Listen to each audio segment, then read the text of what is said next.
This podcast is produced by the Fireside Chat Club of Canada. It wasn't the first time it had happened, but the event of April 19th, 1904 was so large that history has granted it the moniker, the Great Fire of Toronto.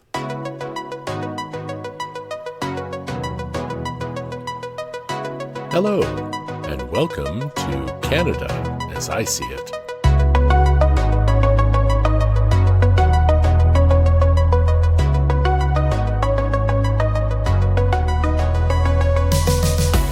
It was a Tuesday evening, just before 8 o'clock. The specifics were never recorded, but let's just theorize a little bit. It was highly likely that it was a shift change. Maybe it was security, or maybe it was the night crew coming into work at one of the many manufacturing buildings in the downtown core. Maybe they set a pot of coffee on to help the guys warm up on a uncharacteristically cold evening in the E&S Curry building. That one was on the north side of Wellington Street, just west of Bay. E&S Curry were manufacturers of men's neckwear. So, cravats, ascots, bow, and your standard necktie. Perhaps some stock was left too close to an open flame. Maybe there was some scraps that had yet to be cleaned up. Regardless, something was ignited in that building at that point, and there was enough lying around to feed the fire. Unfortunately, 23 of the surrounding buildings were manufacturers of books, paper, you see where I'm going, stationery. Talk about a recipe for disaster.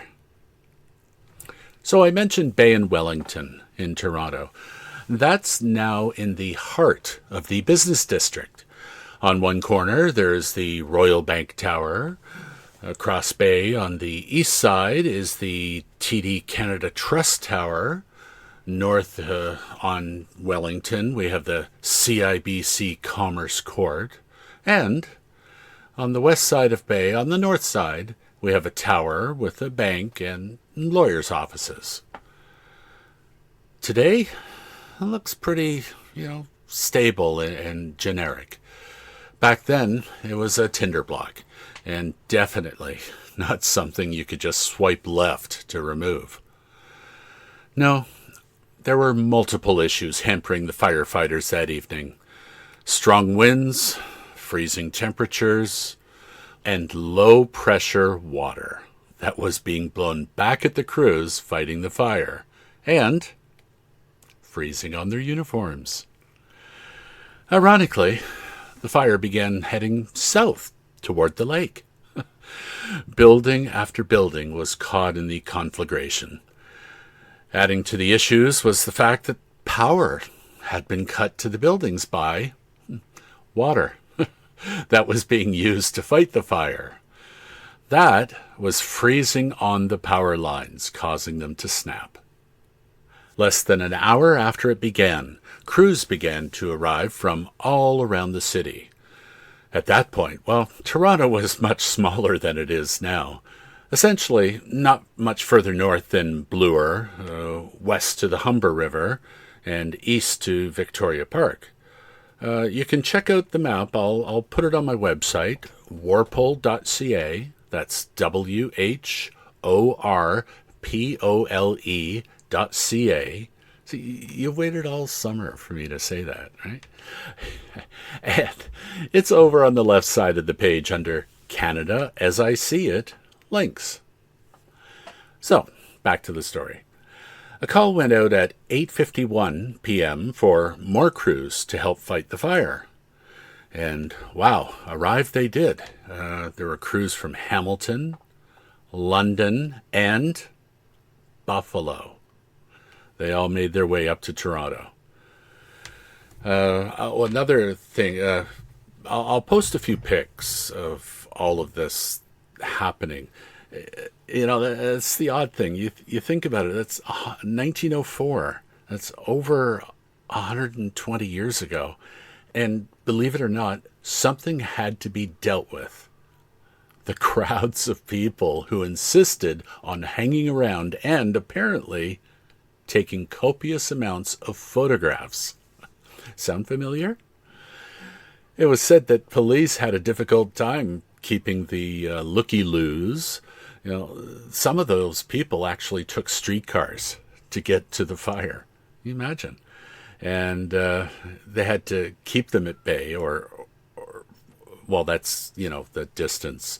Or they were further back from Bay, the street, because, well, that's where the fire was.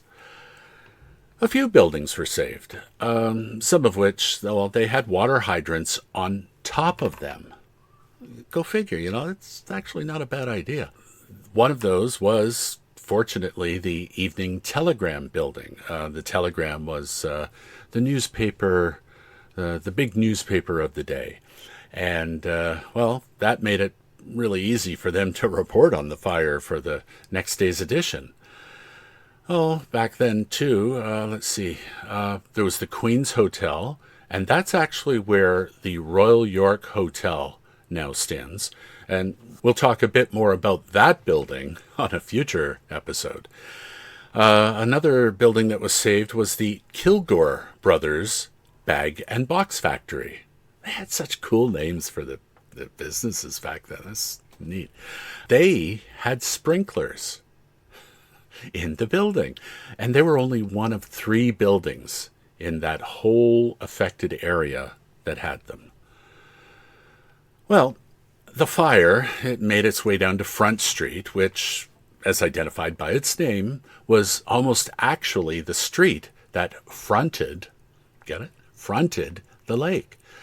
The final building to fall in the fire was a crockery warehouse at Front and Yonge.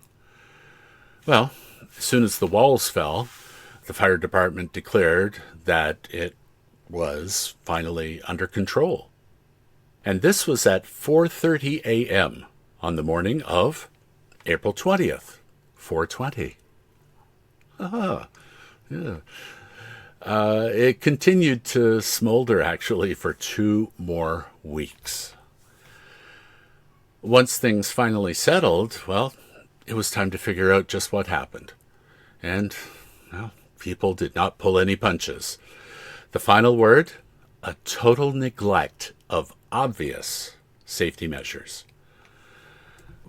Actually, this was not the first Toronto fire, quote unquote.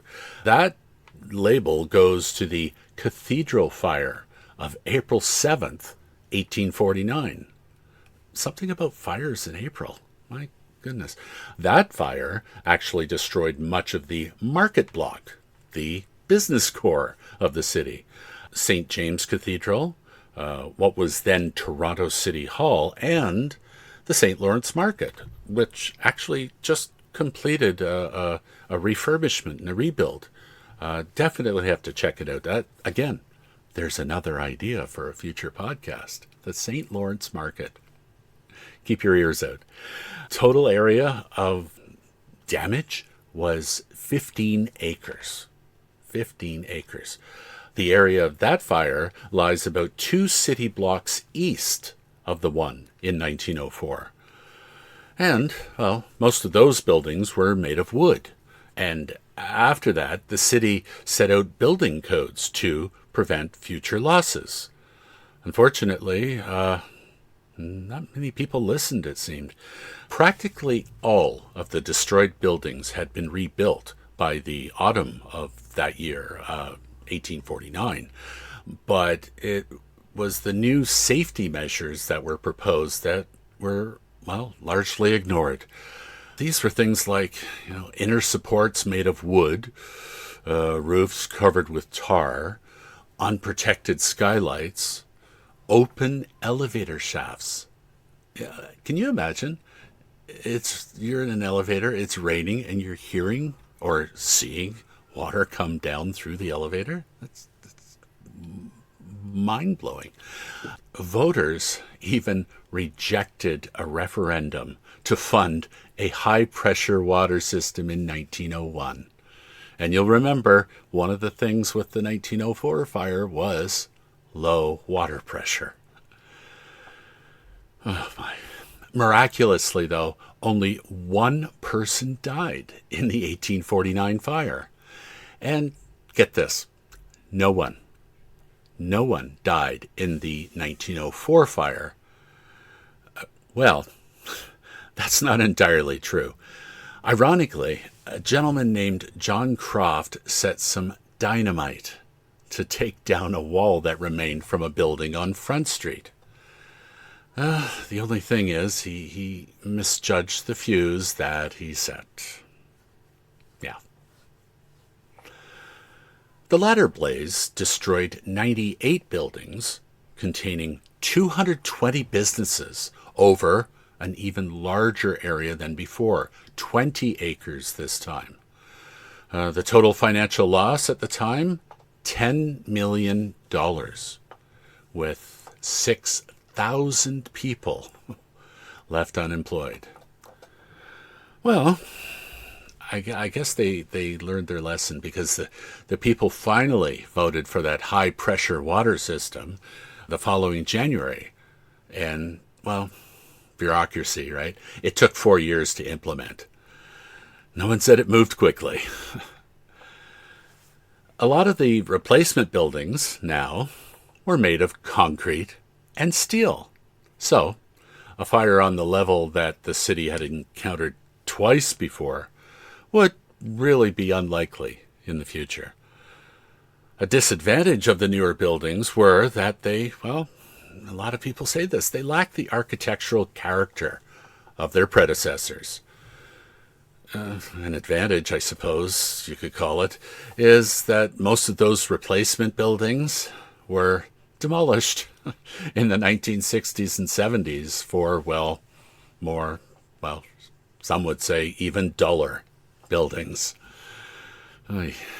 Only Union Station, checkbox, another one coming up, built in 1930, and as I said, it recently underwent a refurbishment, and Customs House, now known as the Dominion Public Building, remain as the last structures built in the areas that had been cleared by the fire.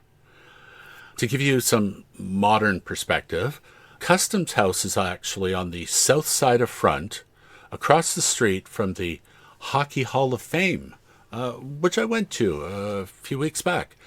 And it's great. Seriously, got to check that out.